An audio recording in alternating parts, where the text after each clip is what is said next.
మగాళ్ళకి బొట్లు పెట్టమంటారు. కొడకల్లారా మీరు. ఆడవాళ్ళకు బొట్టు పెట్టారు, ఆడవాళ్ళతో బొట్లు పెట్టించుకుంటున్నారు అని అంటే పెళ్లైనటువంటి స్త్రీలు పునీత స్త్రీలు అని మాట్లాడతారు. మరి మగాళ్ళకి బొట్టు పెట్టుకుంటున్నారు, మీకు మొగుళ్ళు ఎవరు? అందరికీ నా హృదయపూర్వక నమస్కారాలు. బొట్టు మీద మన అజయో విజయో తన న్యూసెన్స్ గా క్రియేట్ గా మాట్లాడాడు. అసలు బొట్టు అనేది స్త్రీలకు మంగళసూత్రాన్ని ప్రాధాన్యంగా స్త్రీలకు, అదేవిధంగా మగవాళ్ళు బొట్టు న్యూసెన్స్ క్రియేట్ గా మాట్లాడు.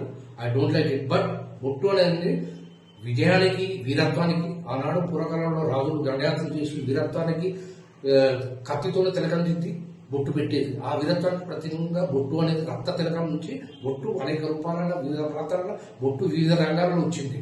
బొట్టు ఉండడానికి ఇప్పుడు అంతేందుకు మనం రిలీజియన్స్ కన్నా వేరేనా కానీ మన మాజీ ప్రెసిడెంట్ మన రాష్ట్రపతి అబ్దుల్ కలాం ఆజాద్ కూడా మన ఇండియన్స్, మన మహిళలు, ముస్లింస్ కానీ హిందూస్ కానీ ఇతర మన మన మహిళలు కూడా బొట్టును ఆయన అగ్ని క్షిపాన్ ఆకాశనే అధునాతనమైన క్షిపాణులను తయారు చేసిండు. ఆయన విజయకేతనం ఎదిగిన ఆయన కూడా మనం బొట్టు ఎదిగినాం. అంతేందుకు మన వరంగల్ ఎంపీ మహమ్మద్ కమరుద్దీన్ అహ్మద్ కూడా ఇక్కడ ఎంపీగా గెలిచినప్పుడు కూడా మన ఇండియన్ మహిళలు అతను తిలకం బొట్టు పెట్టిండు.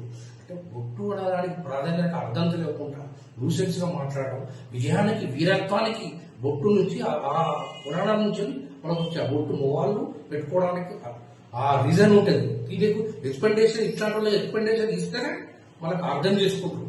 ఆ బొట్టు యొక్క ప్రాధాన్యత మీకు తెలియపరచడం జరిగింది. మా సిస్టర్ కానీ ఎవరైనా అందరూ అనుసరించవలసి బొట్టు ప్రాధాన్యత మీకు వివరణ అందరికీ తెలియజేయాలని, మీరు కూడా తెలుసుకోవాలని అందరికీ నమస్కారం.